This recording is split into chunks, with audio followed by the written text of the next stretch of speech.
Hello, and welcome back to the Everwind Chronicles at a brand new year. I know we are all going to miss 2020 so much.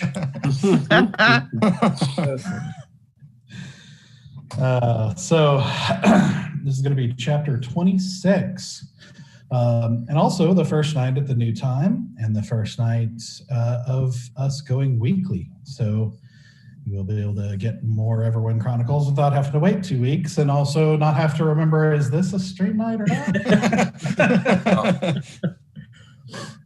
So that'll make things a little bit easier. You'll just know every Monday at 6:30 Eastern, you can tune in. And not only that, we're going to be going to 4 hours instead of 3. So you'll be able to get more story each time as well. So we are just giving you a whole lot of story every week. So speaking of story, let's get back into it. So the party has, through a variety of circumstances, ultimately they decided that the head of a criminal organization in Corandia, the criminal organization named the Leather Hand, the head of this organization needed to die. He is a man named Kotok, who demonstrated himself to be quite psychopathic and pretty evil. And they had some experience with him while they were on their way to and fighting the dragon Malrazig. And so they decided he needed to die. And the shadowy figure Hadressa tells them that if they want to hurt him, they should steal his ledger. Supposedly a book that he keeps by him, which they sneak into his hideout and steal, only to find that it's a woman named the Keeper.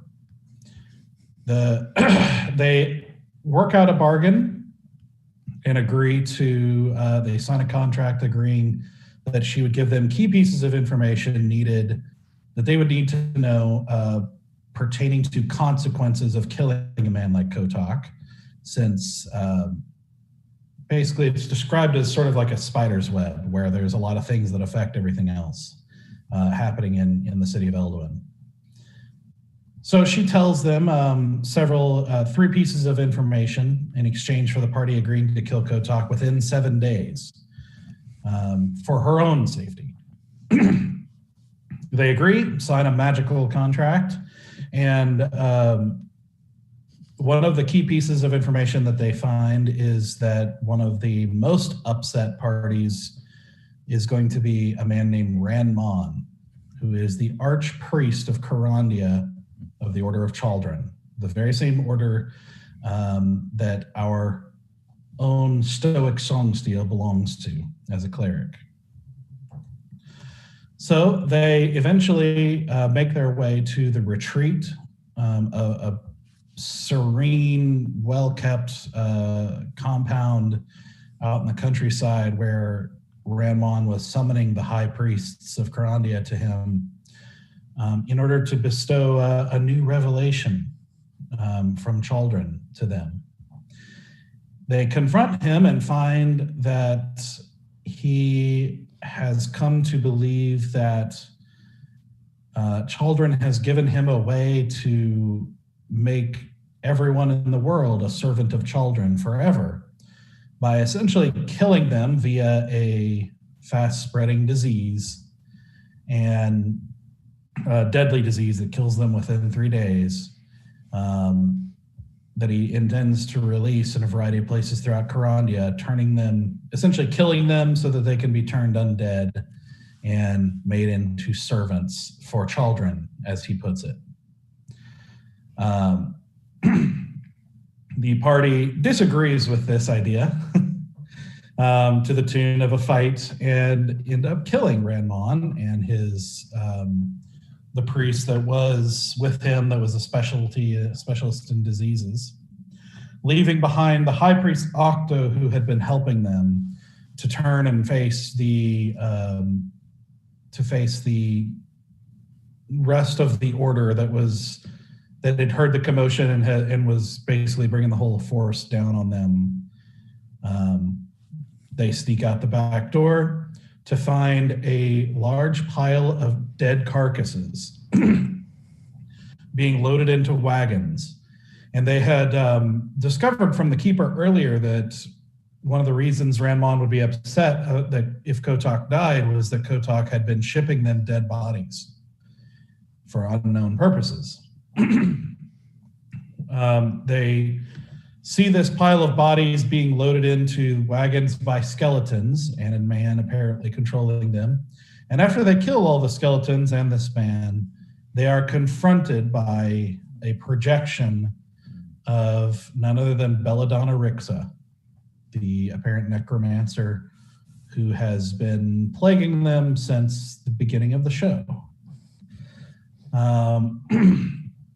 After this conversation with Belladonna, where she has a number of things to say to them and about them, she disappears, and the party returns to the city to plan their next move, where they are also informed via another secret message that Kotok has been spooked by all these events and the disappearance of the keeper, and has basically retreated deep within his hideout. And the safe route to him has apparently changed. So the party also, surveilled the entrance to his hideout and saw some beggars that, a path that didn't seem very well traveled, which seemed suspicious to them. Meanwhile, a few more of the party, Bear, Stoic, and Easy, went and collected some outstanding money that was owed to them back from the very beginning of the show, episode 1, when they slew a creature outside of Echelon. They collect this money, and Stoic informs the guard that he pretty much hates him. They basically almost pick a fight with the entire city guard there in that tavern, and are narrowly avoided by choosing not to take up the fight after being threatened to be arrested. But as they walk, as Stoic is still seething and cooling down, they're walking through the busy marketplace, and they hear a familiar voice as Irada rushes up to them, obviously distressed, and informs them that he had gone out to run an errand, and when he came back, his shop was torn apart, and Sister Kiri was gone, and the only thing left was a piece of parchment with a symbol of a hand wrapped in leather. And that's where we left off. And as Irada is there talking to the three of you, that's where we're going to pick things up. I'm gonna murder some people. So, all right. So this piece of paper, all it is a hand, as a drawing of a hand in leather. That's all it is. Yeah, it's a symbol you recognize. I mean, you've been in their hideout. You've been around Kotok. You've had enough kind of encounters with this organization. You recognize it pretty clearly as their symbol. Gotcha. But there's no other message anywhere on it. Nope, just that symbol. Okay. I'm so sorry, Arata. Are you all right? Are you hurt? Well, no, I wasn't there. You see, I was gone. I didn't think anything. I run errands regularly as a shopper. I didn't think anything would happen like this. I didn't know. We're not involved in anything that would warrant such a thing. We're not. I don't understand. I shouldn't have left. I don't know what. No, I wasn't there. So of course I'm okay. But I'm also not all right because they took her. I'm just gonna put a hand on his shoulder. It's all right. It's all right. This is not your fault. I think this might be our fault. I didn't know he would bring you into this. So I apologize for that. Who? Well, look at the other two guys. Should we like take this somewhere else? Are we all here together or no? Just us three. Oh, me, Bear, and Stoic? Yeah. Mm-hmm. Okay. I just want to verify. Don't look at me. I'm not very good at knowing what we should say and what we shouldn't say. Okay. How about this? Stoic, can you and Easy maybe go check on the store, and I'll take Arata back to Elder Greenwood's Manor, whatever it's called. Are we not in the store? No, you're out in the marketplace right now. Oh, okay. Marketplace. Yeah. I think that's a good idea. Yeah. All right. Okay. So I'll meet you guys back at Greenwood's Manor then, I suppose. Come on, Easy. Let's go look for clues. Oh, I enjoy being the sleuth. Yeah. You're not that smooth, Easy. I said sleuth, not smooth. Oh. Yeah. The accent was a little thick. My accent's a little bit tricky. I understand, yeah. Well, the guys are All right. So as Bear takes the very upset Arata to Elder Gates, making your way across the city, the two of you on high perception, by the way, as we're heading to the shop. Go ahead, both of you roll perception. Okay. That's a 2. Perception. Do you remember where the shop is, Easy? I can't seem to find it. I rolled a 10, so I have average ability to know where stores are. I think it's over in that direction. Yeah, I think this way. Is that nice? It's going up here. What'd you roll, Easy? I rolled 10. Okay. Yeah. All right. So you go. It's not very far. You walk over across the marketplace to where his shop is, which is just off that kind of facing the marketplace there, and you make your way in to a disastrous scene. Where it just looks like stuff has been tossed and the shelves have been broken, and there's just stuff like just all the general goods stuff that he was carrying, just tossed on the floor and just strewn about, and it's just kind of a disaster area. You see broken bottles. You see it just looks like they went through and just basically just tried to destroy as much as they could.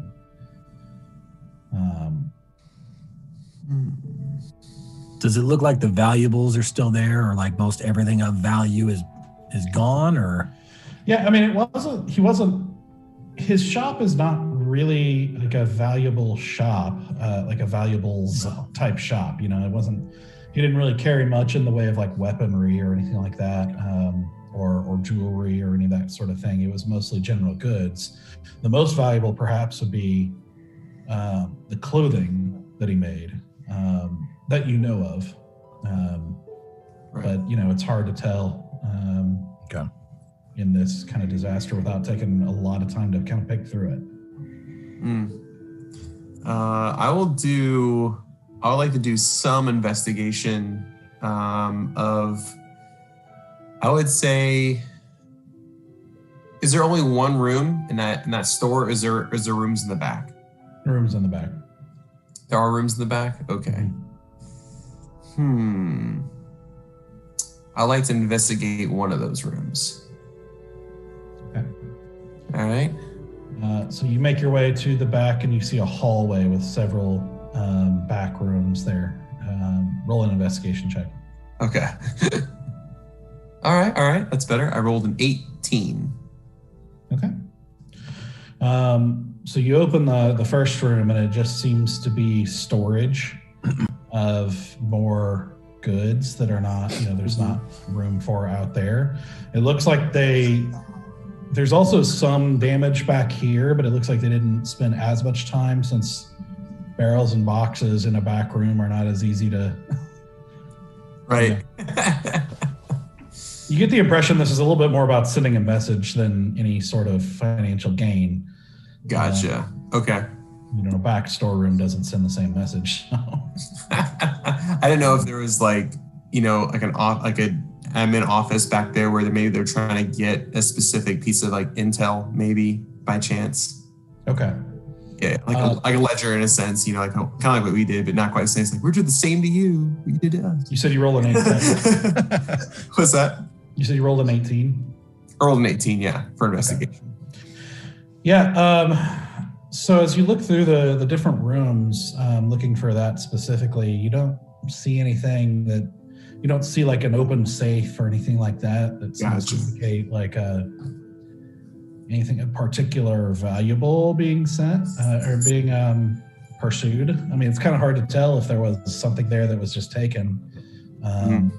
You do see a room. One of the rooms is dedicated to what looks like the clothing, like lots of bolts of cloth and some of those kind of wooden, like armless mannequins, like where you use to do stuff, and you can see like several of them have just been ripped, like they just tore it as they went through and knocked over the mannequins and that sort of thing, and they seem to throw some sort of like you kind of lean forward and smell it, and it looks like they just basically took a bottle of wine and just sprayed it on the bolts of cloth. Okay. And the last, you see another room that seems like a workshop of sorts with just different tools and that sort of thing. That's also just been kind of like small tools, like not like blacksmith tools, but you're not sure what that's for, but it's also been kind of just knocked about. And the last room is actually up some stairs up top. You see where it looks like his living quarters, which you are able to determine primarily through smell that it seems like they urinated on his bed, as they also just tore up stuff and knocked a bunch of things over. Right. Gosh, am I able to tell? Let me see. Obviously,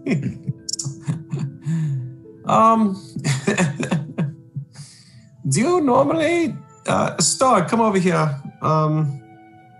Yeah. Do you know there's any particular type of people that usually pee on or urinate on things when they come in to rob or to dishevel a location? Actually, I think I do. Yep, definitely assholes.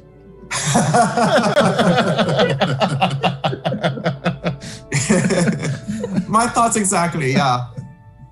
So real assholes, yeah. Well, I think we've concluded that somebody wanted to show send a message. Yeah, send it, yeah. And I think, do I see any like possible any maybe like a strip of clothing or hair that might look like it's out of place anywhere, or no? I'm just curious with an 18.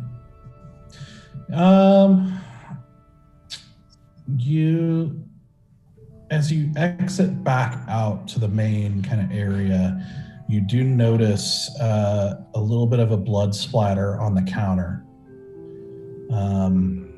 As you look at it really closely, it's kind of like for lack of a better term, smushed, almost like you get the impression that somebody's face might have been smashed into the counter.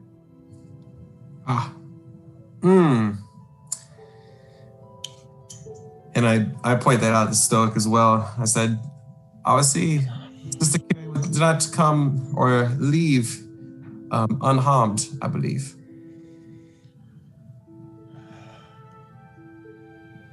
Yeah, we got to get these guys. Assaults is exactly. I'm hoping to rely more on my survival skills and look for tracks or any identifying Something that if we do find them, I may be able to identify the particular people involved, like footprints or threads or. There's only one exit, right, to the store? One entrance, one exit? Yes, that you can see. Yeah, because I'm not really looking for anything in particular. I'm just kind of like if I was out in the woods trying to just feel the environment to see if I can pick up on anything. Well, this is a very high traffic marketplace. This is the busiest place in the city. So there's not going to be much in terms yes, there are tracks everywhere. It's just Sure. Sorry. For some reason in my head, this was like their store was closed and was barged into, and that's why. Yeah, no, it wasn't closed. I mean, this is daytime at this point because you slept and this is the next morning still. So screw that. Can I go outside and just grab the nearest patron I can? Anybody who looks like they may have been in view of the shop? Yeah, sure. And I just want to grab them and be like, "What happened here?" Terrifying villagers. Half orc. That's my job. I am. You what? No, go ahead. I'll watch this. I was about to do something about it, but I think I'll rather watch than. No. I'll watch. I'll watch this. You go out and the closer you just basically grab the first person you see, which is like a cart that just seems to be selling vegetables of different kinds with a dwarf who seems to be managing this cart. And you run over and grab this dwarf and yelled at, and he's like, "Oi! Hands off, you brute! What's the meaning?" Something has happened in that store, and I need to know what it was. Did you see anything strange happen? You see how many people there are here? I don't watch every single shop owner. Well, I'm sure the person that would have come out of that store would have been screaming and possibly bloody. Nobody been screaming around here, but if you also haven't noticed, there's lots of people screaming. They're all trying to sell something. He gestures to... He gestures kind of a thick, pudgy hand out to this, hundreds of people just kind of in this marketplace. I mean, this is just, it's a very, very big crowd. It's just a very populated area.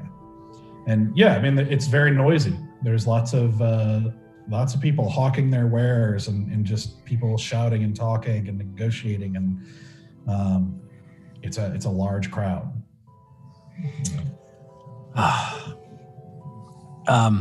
Refresh me on the name of the guard that we went to get our money last night. Colonel Oak. Colonel Oak. So I'll just look at the... Damn it, Tara, don't mess me up. Sorry. So I'll look at the dwarf and just be like, someone from this store has been kidnapped.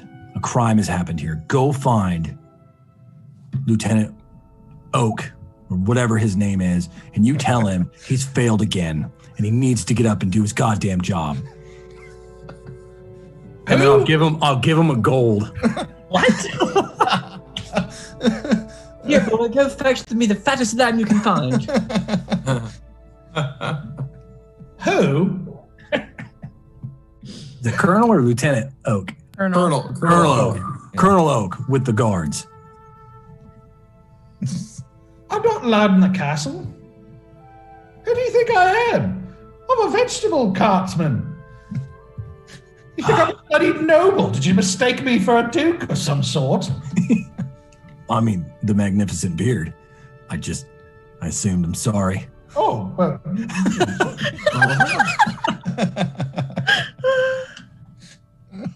Fine. So there's no one that we could report this robbery to. There's guards all over the place. Once you find one of them, Because look I'm over busy there. and they don't like me.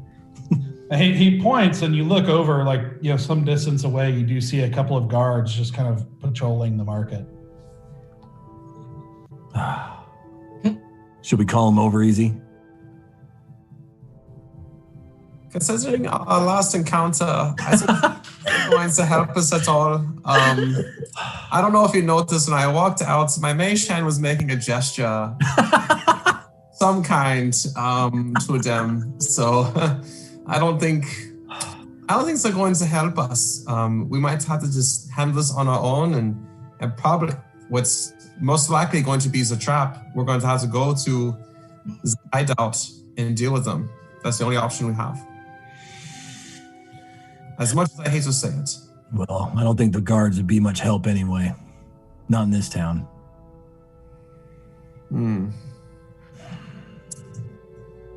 Yeah.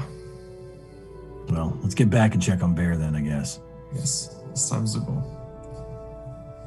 All right. All right, we head back to our manor. Right. Or the Greenwood's Manor. We have our own places. We just don't go there. Don't go to. Could be dangerous. Weeks completely uninhabited. Just Exactly. sitting there. We have the super cute apartments that we just never go to. Pretty much.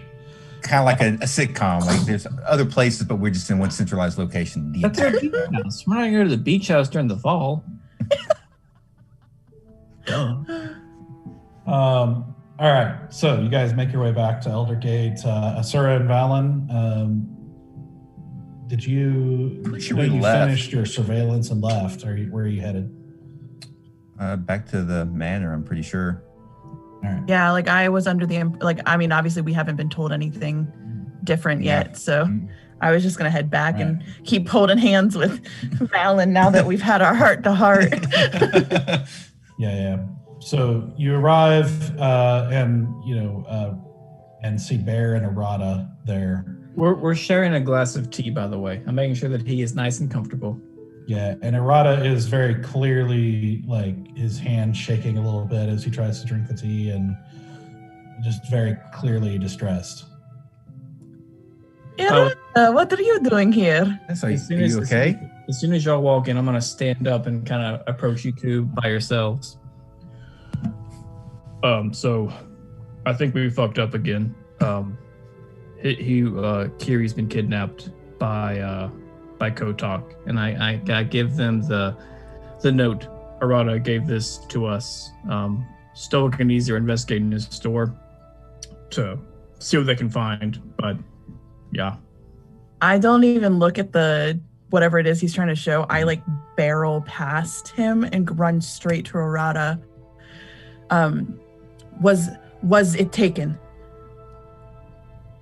Oh, my dear. Is what taken? You know what? Was it taken?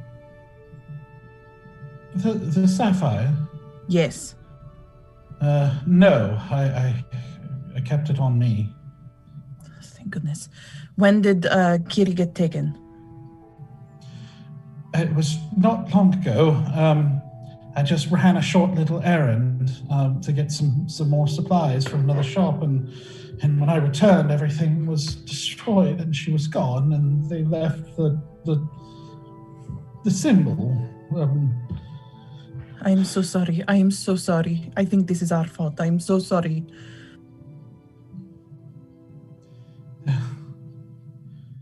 I'm sure that couldn't be true.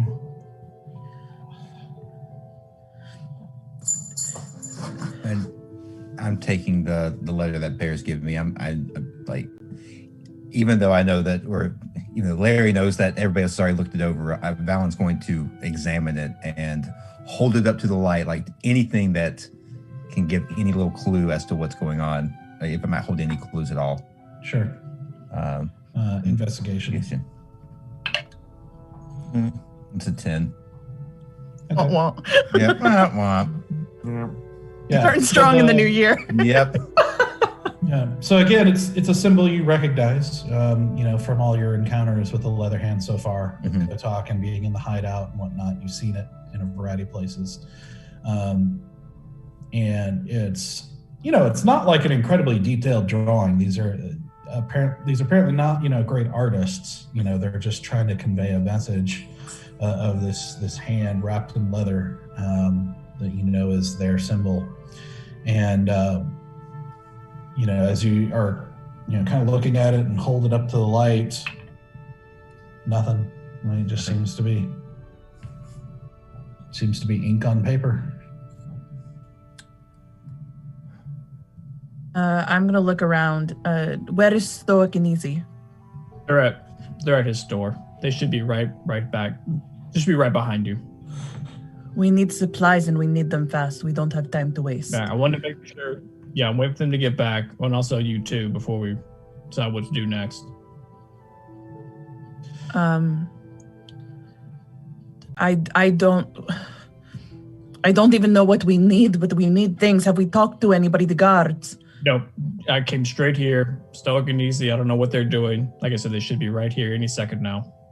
I want to run to what's his name? Our butler dude. Robert. Robert. I want to run to Robert. Hello, madame. Robert, I need you to tell Lord Greenwood what has happened, and I need you to contact the guards and tell them that the Leather Hand has kidnapped Sister Kiri. I see. And he will know who she is? I don't care if he knows who she is. I need everyone to know that under their noses, something terrible has happened in the city, and I think everyone should deserve to know it.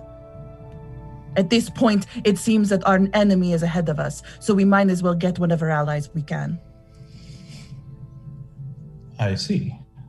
You wish me to convey this message to Lord Greenwood? Yes, please, and to the guards. And to the city guard. You have not reported it yourself? I have not. I just heard about it 4 seconds ago. I don't know if it has already been reported, but I'd rather it be reported more than once than not enough at this point. Very well. I shall carry it out. Thank you. And I want to run back to the guys and be like, we need potions, we need weapons, we need armor, we need to get going. Where are they? I'm just in a spiral. Okay, all right. Sora, let's take a minute. What did you guys find anything when y'all went on your recon mission? No, nothing. No, we did find something. I don't know what it is, but they definitely have people watching the door. Did you see people? Did you see guards? No, I saw 2 homeless people sitting in a dark alleyway by themselves. Oh. And I couldn't hear or see anything that would indicate that they weren't there for a legitimate reason. But for my own knowledge of being poor at times, you don't sit where there isn't people to get money for. Gotcha. All right. Unfortunately, Oak is not going to help us. Why is Oak not going to help us? We told him that we could help him take care of the Kotok problem. He was not interested. He did not want to stick his nose in that situation at all. Okay, but then why would he not at least want to investigate a kidnapping? I don't know about the kidnapping. Stoic and Easy are out doing something. I took Arata back here where I thought he could be safe. I wanted to get him off the street as quick as possible. What did you do? To Oak? Yes, what did you do? We got paid. And then good, because we needed that, yes. Yeah. And then we asked him if he could help us with Kotok. And he was not interested in helping. Okay, and then what happened after that? You just walked away? Not necessarily. He may have said some things that made Stoic a little uncomfortable, and everybody's fine. No one's arrested. But we may have burned that bridge, possibly. I should not have told you all anything that had happened. Well, I'm glad you did, because I didn't like his comment either. I didn't do anything, but it did not sit well with me what he said either.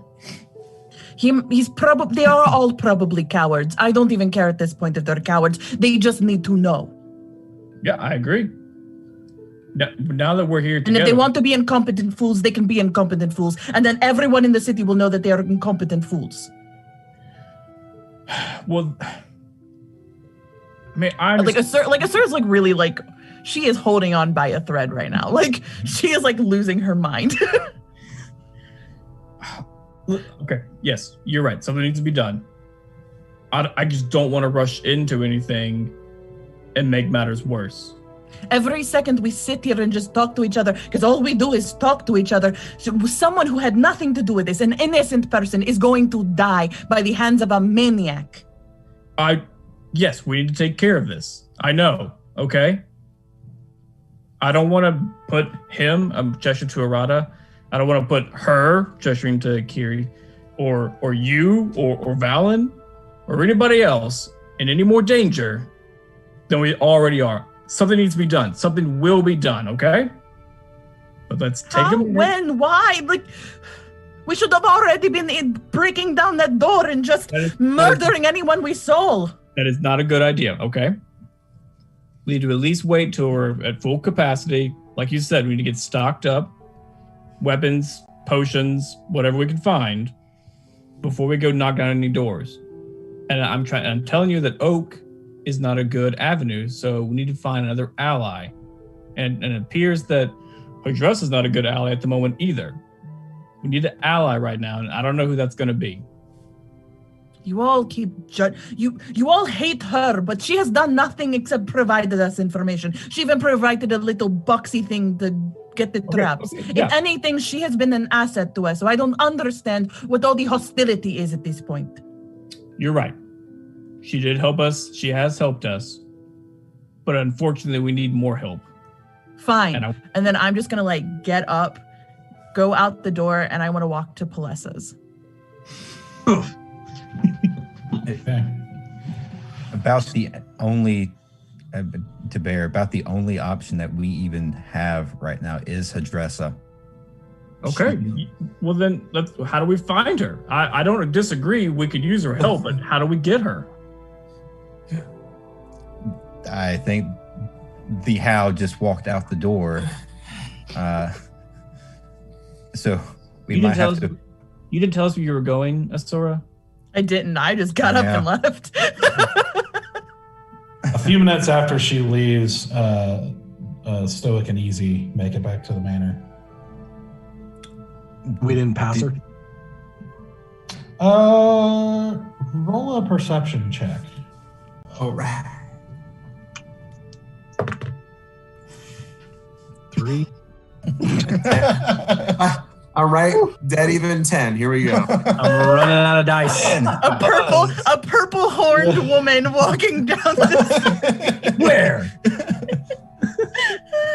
Oh man. All right. Easy, you actually do spot her as you are basically at the gate to the Leaf District. You see her like walking quickly and focused, you know. All right. I'm gonna holler out.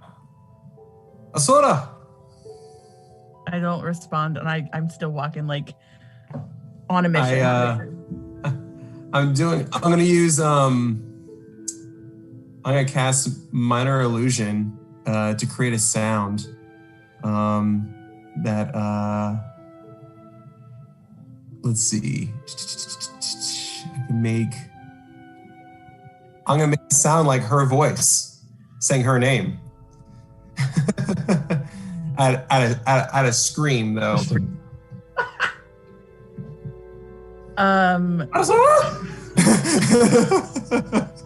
So I hear a female tiefling voice that sounds very similar to my own.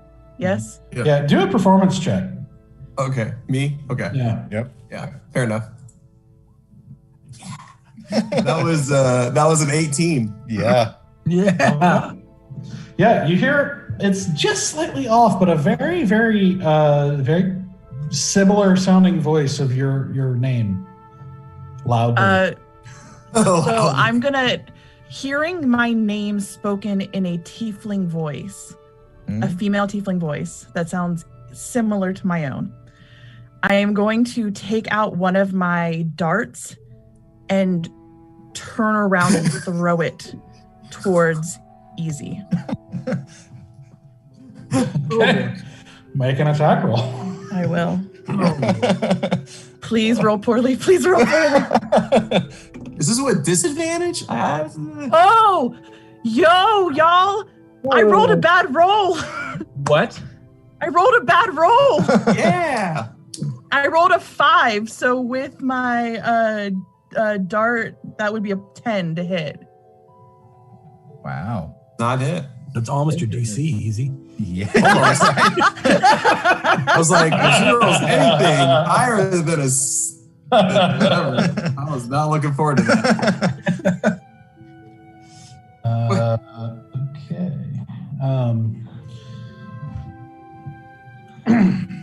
You actually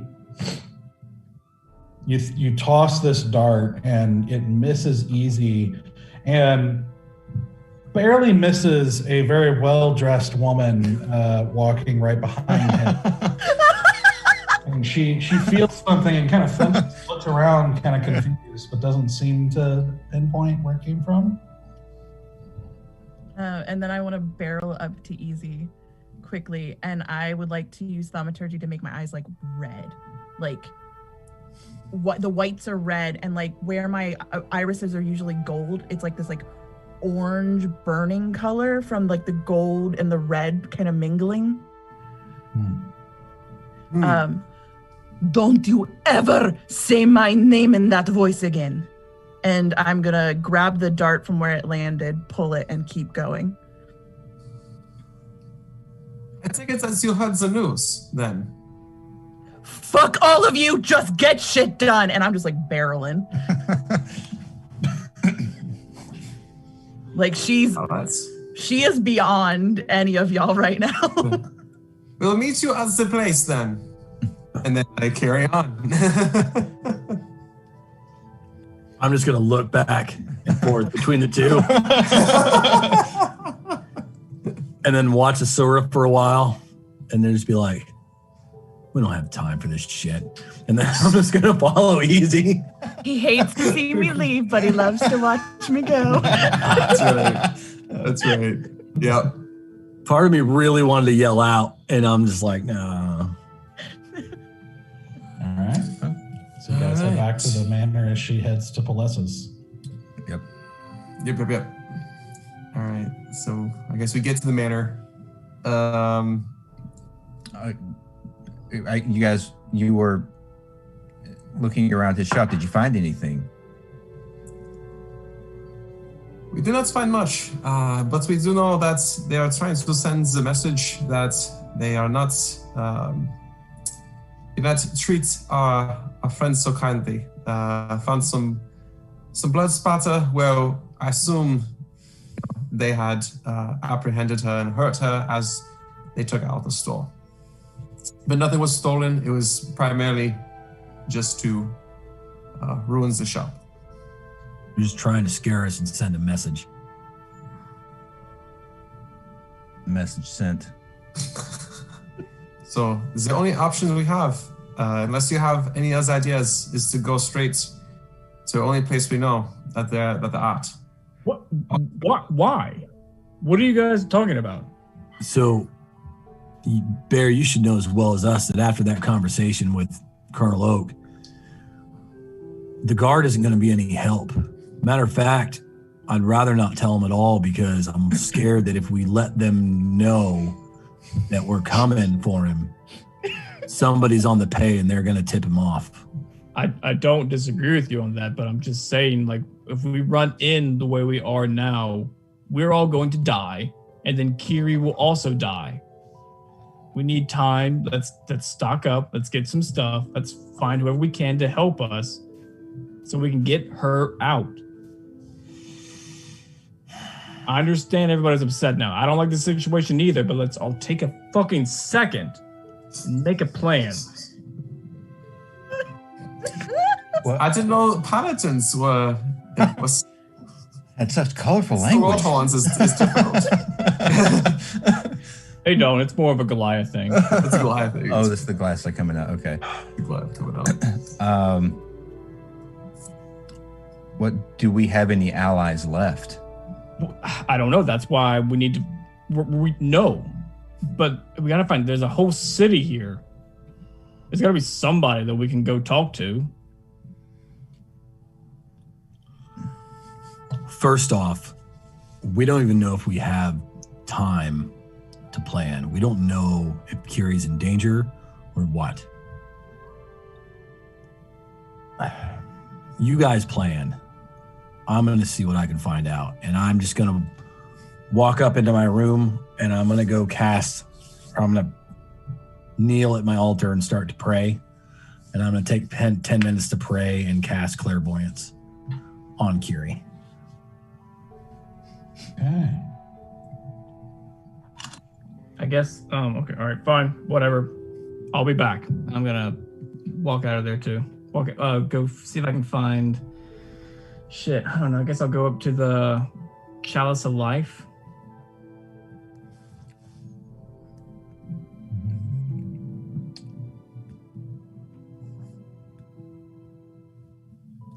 This is all going in different directions. This seems about right, but this seems about I'm right. still in the house. I'm also still in the house. I am too, but this makes sense for our party. We're a useless a bunch of ne'er-do-wells, and now suddenly we've hit an actual legitimate fear, and all of us just go boom, and implode on ourselves. Yep. Let's see. Because I want to go, and I don't think anybody in this city is worth a shit. So, says our cleric. This cleric has a very strong sense of justice. That seems to be lacking in this town. I mean, you're not wrong. I guess actually what I'm gonna do, Doug, I'm gonna walk out of the house and I'm gonna realize what I'm doing, then stop. And then I'm gonna go towards the magic shop, the magical weapon shop. That ridiculously fancy place. The magical weapon shop, not To the wear a fancy- dragon? To wear a dragon? I guess, Oh, yeah. wow. Wait, are you the only one not kicked out? Yeah, I think he's the only one that hasn't gone there. I don't think you've been there yet. No, not yet. So, Okay. Oh no. This is gonna go really well. 6 items. That's it. Okay. So Asura's gone to Palessa's, Bear's gone to wear a dragon, Stoic is doing clairvoyance. Easy, what'd you say you're doing? Oh, I'll go ahead and let me see here. I'm gonna, I'll go ahead and just pull out my pipe and and just start packing it and just sit there. Yep, shit's on fire. Shit's on fire. Just gonna. Well, might as well have one good blast of smoke before let's go bad. oh my gosh. Yep. Love it. Honestly, I feel like you could have flipped a coin, and depending on what Easy did, I feel that fits perfectly. Yeah. I was like. Alan, what are you doing? Oof. I got 2 things. Okay, I'm gonna sit with the Rodder for a little while because everybody's left, and we've got a hysterical person sitting in our living room. So sit by him, and I will talk to him and all that. But yeah, Okay. I'll be in the room. So I'll be available if there's questions made. Okay. Or you want to pass the duchy on the left-hand side. Okay. Fantastic. and geeks. Okay. Asura. Yes. You make your way down. Takes a little while, but you make your way down to Palessa's shop. Sorry, I'm trying to pull it up here. We're gonna make you look at your whole city right now. Golden Kieran, the apothecary. So you kind of burst into the shop and you see Palessa is talking to someone, and she's kind of in the middle of handing them something, and she's like, all right, if you take that for twice a day, I'd say, right when you wake up and right before you go to bed, perhaps these migraines might get a little better there, love. And the woman she's talking to kind of nods and thanks her and heads out. And Palessa looks over at you. This small gnomish woman looks over and sees you and says, "Oh, welcome back. Good to see you in good health." I run to her and hug her, and I'm shaking. Oh dear. What? It seems maybe you're not in such good health after all. We messed up so bad. We messed up so bad. We messed up. We were stupid and we were egotistical and we thought we could handle it all on our own, but we can't do it. And now she is gone and they have captured her and I'm going to kill them all.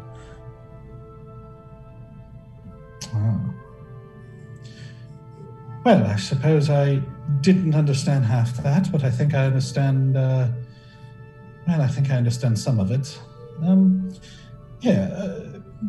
over here, love. And she kind of leads you back behind the desk and sits you on a stool.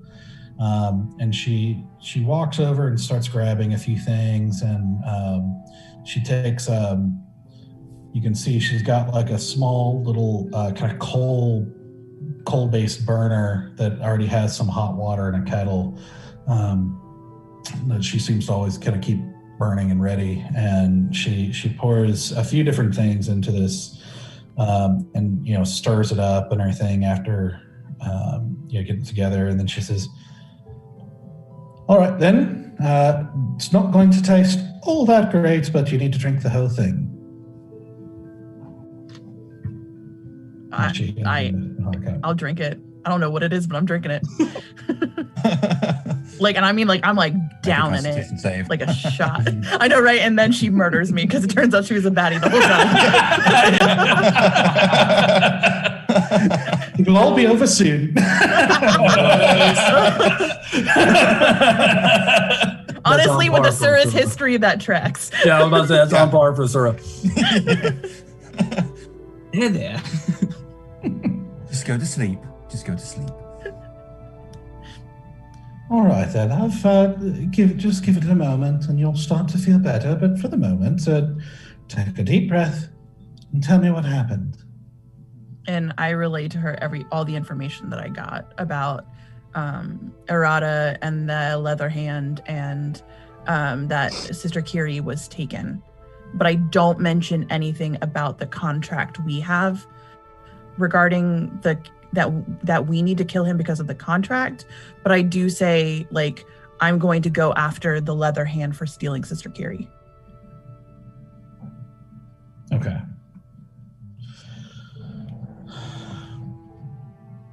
Well, as you talk, you actually do feel you feel calmer. Like something is just sort of smoothing you out a little bit. It's not like you're high or anything. It's not anything that extreme. It just feels like you're less shaky, less,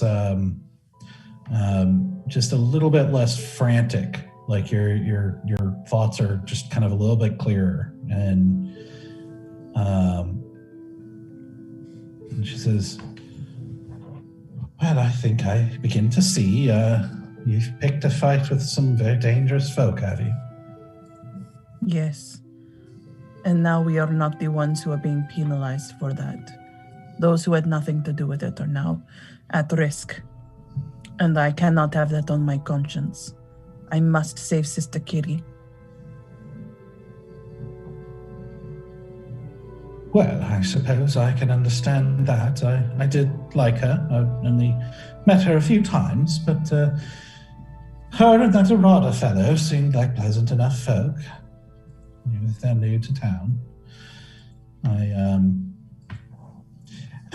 take heart. I suppose I should say you sort of stepped in it, not knowing how this city works and knowing why it's so tricky to do anything good around here. I'm very good at stepping in it. Well, yes, that does seem to be true, considering the first time I met you. I won't soon forget it. And I rub that spot where my face was especially conked in from the guards.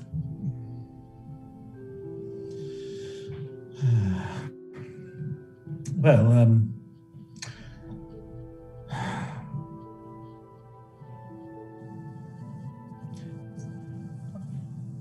unfortunately, I don't think I am the most well-versed in these sorts of situations. I'm a humble apothecary. I'm not the type to go picking those fights. I'm simply not equipped for them, but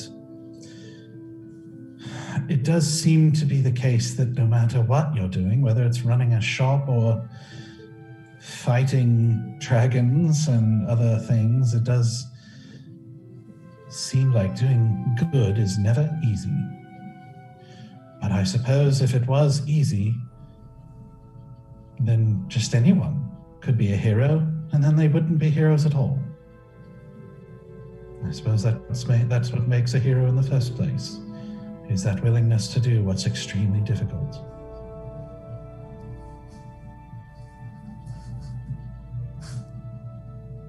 I understand that. I am new to this hero business. It is not as enjoyable as I thought it would be. Oh, no. Well, it's certainly not enjoyable, but it is necessary. At least if there's any good in you. Which seems to be the case from what limited interactions I've had with you. You seem like a very confused but good person, deep down.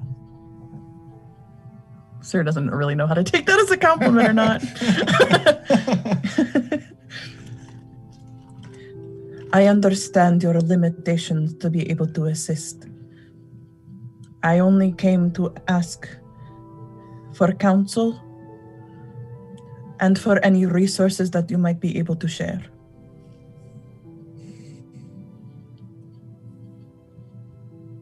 I see.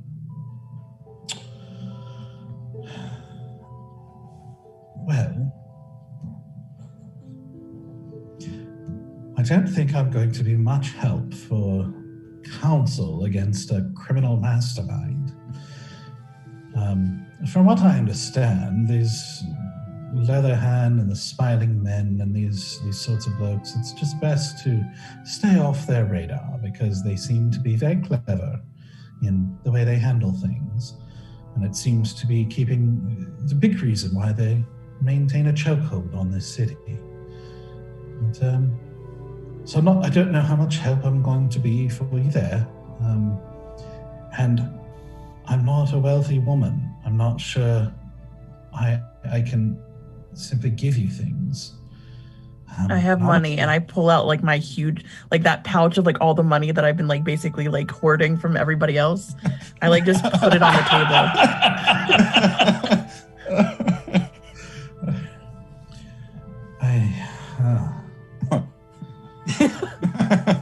Well, you've been busy, haven't you? Not as well paying as I thought, but heroes do have their perks. Well, let's see. And she kind of puts a finger on her chin as she looks up and is kind of thinking about it. What sort of things do I have for those who want to get into trouble?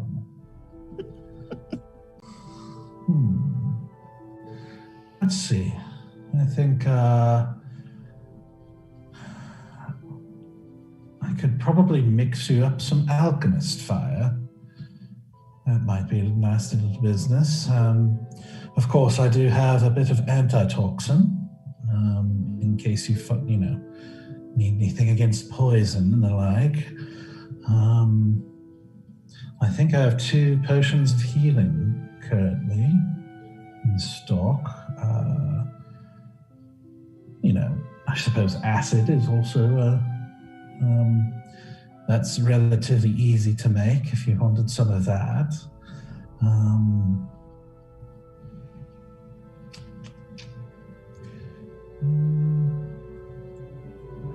Let me take a look in the back. And she disappears, kind of leaving you to sitting there with an empty cup.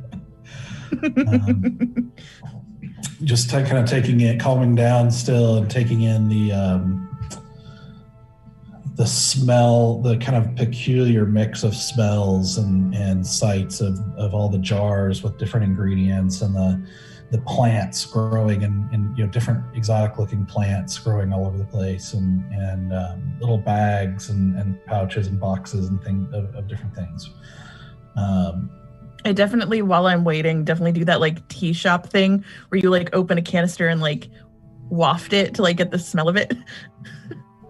For things that obviously look like they aren't deadly things. So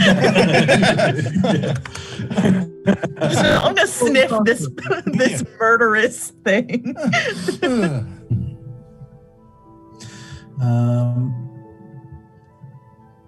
She comes back out with a few things in her kind of little arms, and she says, "Well, I do have a few things. I don't know how much use they're going to be. Perhaps they will be useful to you. I think this one might be the most interesting." And she pulls out like a small little pouch that seems to have some sort of sand or powder or something in it. And she says, "This is dust of disappearance." Yeah. I don't even know what that is, but you said all my favorite words. Dust of? Yeah, that's a great word. Of is a... Of is the best of all of them.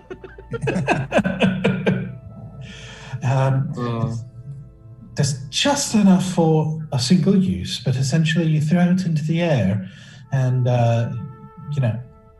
anything within about 10 feet of you becomes invisible for a few minutes. Okay. At least until you do something significant. And then it wears off. It seems like something you might find useful. But it's very hard to come by, so it's not very cheap. This one's about 300 gold. Okay. I mean, I'm about to spend all that money I've been hoarding. Sorry about it. So, I can also just take a minute and mix you up some alchemist fire, which is about a flask of it is about 50 gold worth of ingredients, and if you throw it on something or someone, it tends to stay on fire until you put some real effort into putting it out. Okay. So it's quite nasty some nasty stuff. There's acid, antitoxin. Antitoxin is 50 gold a vial. The healing potions, I have 2 of them, and they're 50 each. I do have a few other. I do have 2 other potions that you might find useful. One is a potion of speed. That's essentially, it makes you very fast.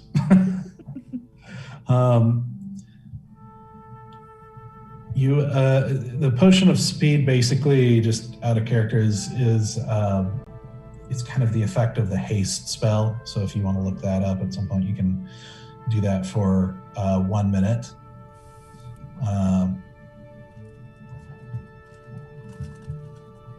That is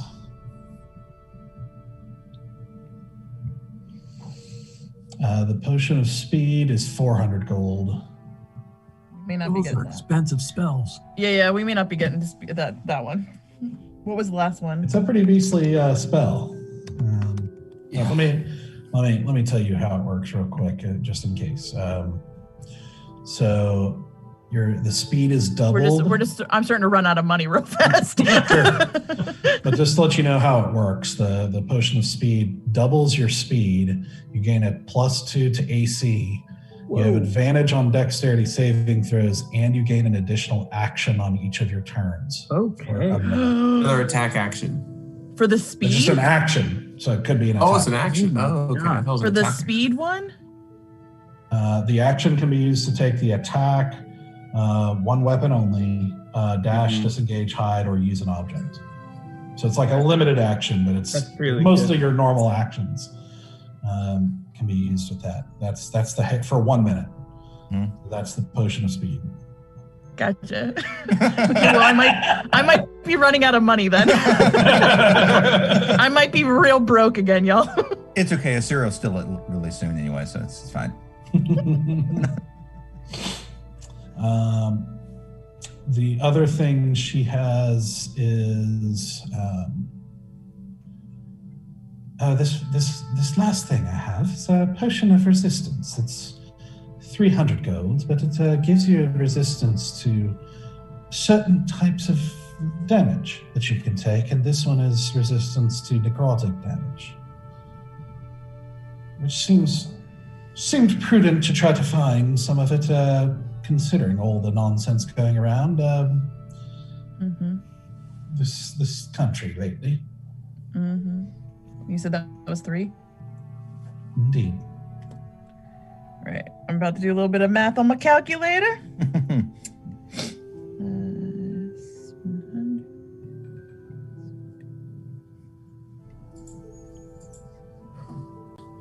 That's the best part about D&D is the mathing part of it. Right? It's my favorite part. That's why I went to school for theater. Alrighty. So I currently in my possession have 1,094 gold. I'd like to say I can $70. afford all of the expensive shit, but I would then not be able to buy some of the cheaper shit, or I'd have to give up one of the big things. And I want that dust of disappearance. I'm so sorry. That is my dream. To be able to use assassinate in plain sight. If I'm invisible, you can't see me. Well, depending on other factors, but yeah, I'm just gonna John Cena my way through every situation. And obviously having necrotic resistance would be helpful, especially when we're dealing with necromancers. But that speed potion, fuck me. I mean, it's up to you, but man, I'd say get that speed potion. Yeah, so I want to get the Dust of Disappearance for 300. Alex. Resistance for 300, so that's 600. The speed, which is an additional 400, so that now I'm at 1,000. And then I want to get the Alchemist Fire for 50. So that'll be 1,050. So saying no to acid, antitoxin, you did get the Alchemist Fire and no potions of healing.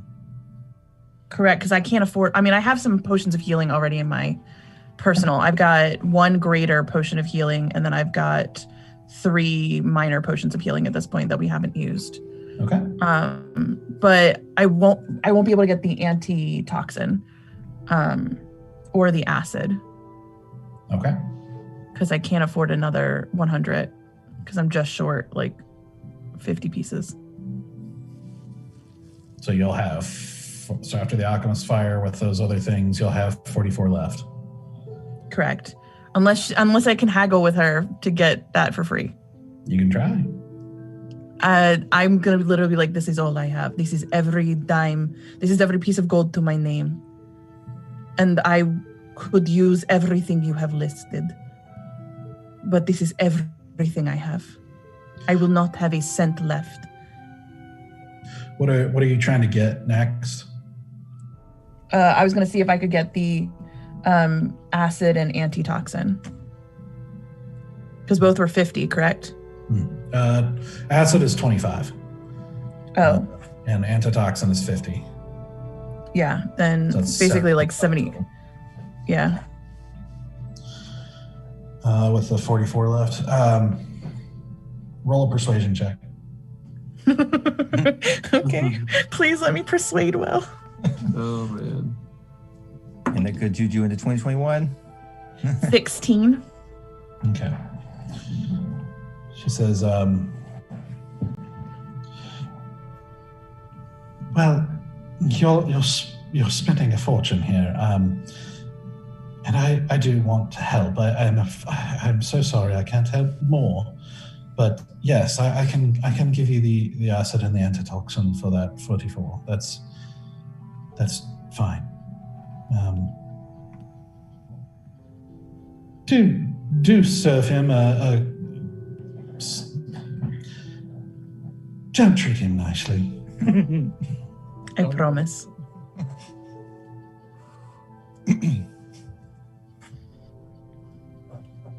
And do come back safe. I can't promise, but I will do my best. That's all I can ask. Thank you. And although it's perhaps not worth much coming from a humble shop owner, but there's at least one person who truly appreciates what you're trying to do for us.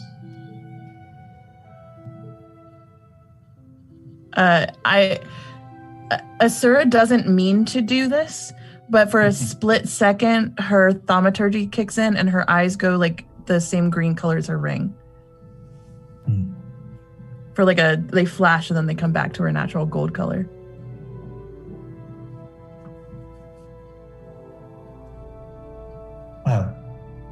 Well, gods be with you then, and as I said, come back safe. Thank you. And then I'm just gonna like pick up all my stuff and just leave the bag of gold. So I've just spent 1,094 gold, and that's everything I had. Woo! Yep. Entire campaign's finances almost. Yeah. Especially since you haven't been distributing any of your winnings to anybody else. I have not. No, I've been keeping all my winnings to myself. Yeah, so I have no money. I am completely broke. That's exactly what I'm going to do. How's that feel? Well, I mean, I've been broke my entire life, dude. It's just back to where I started.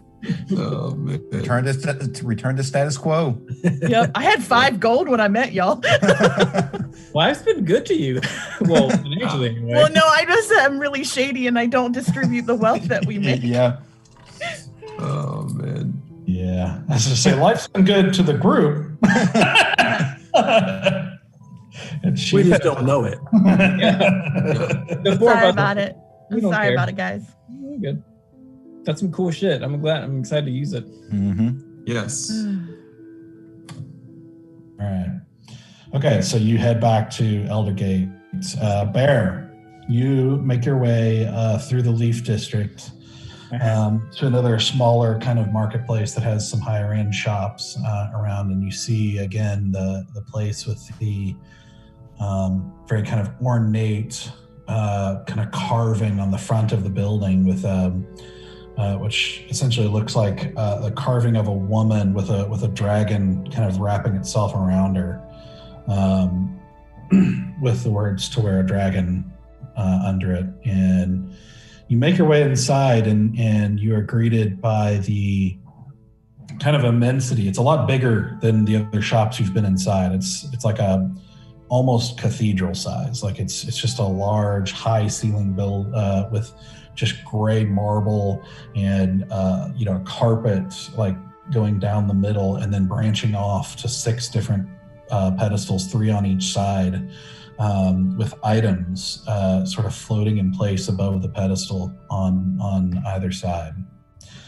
And as soon as you walk in, you see a very kind of tall elf with long black hair, like down past his butt, and like kind of he kind of looks like a high elf, except with like more golden skin, like this kind of goldish tinge to the skin, and he says, "Hello, sir. You seem to have stepped into the wrong shop." Is this not the magical weaponry place? The magical weaponry place. Yeah. I was told you guys have magical items here. This is a place for the highest end, the most luxurious items to be found in Corondia. Okay. If you simply want some magical trinket to amuse yourself with, I suggest you try the strange little fellow in the Ash District and the secret pixie. Oh, I've been there. He can't really help me that much either. He's okay, but he's not. I don't think he has what I'm looking for. I don't think I have anything of the... And he kind of looks you slowly up and down. He's like, caliber that you're looking for either. Ooh. I can't tell. I mean, I know that's super sarcastic, but I can't tell how sarcastic that is. Which way it's... Anyway. Well, we have a rat problem, and I wink. And I would love to have something to finish the rat, and the rat bites back.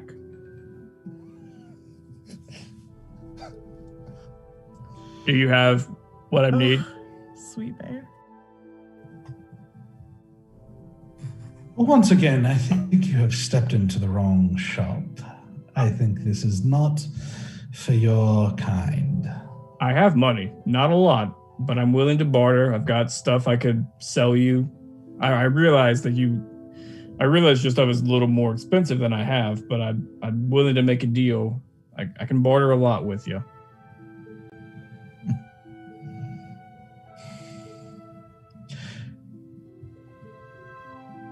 In all my years of doing business, I've learned to read a person and how much money they likely have, and I'm afraid you're impossible to underestimate.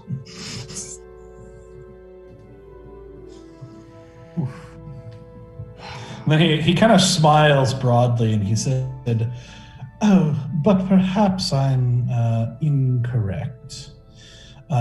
Perhaps I could interest you in a sword called the Giant's Fall." Oh, yeah? And for someone who is obviously discerning and luxurious in taste as you, Sounds better. you should be able to afford a mere 6,000 gold. Oh.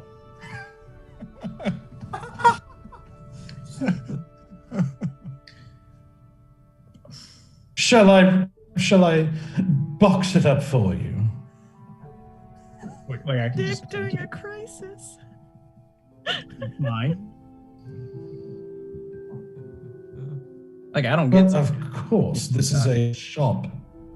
This is a place where you purchase things of the highest caliber, the most mysterious and powerful items in the land.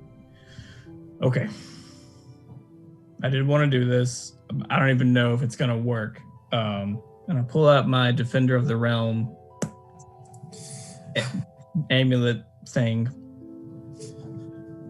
So, do you know what this is?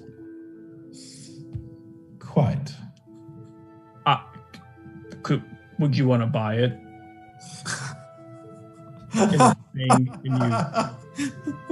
Would it give me a high price?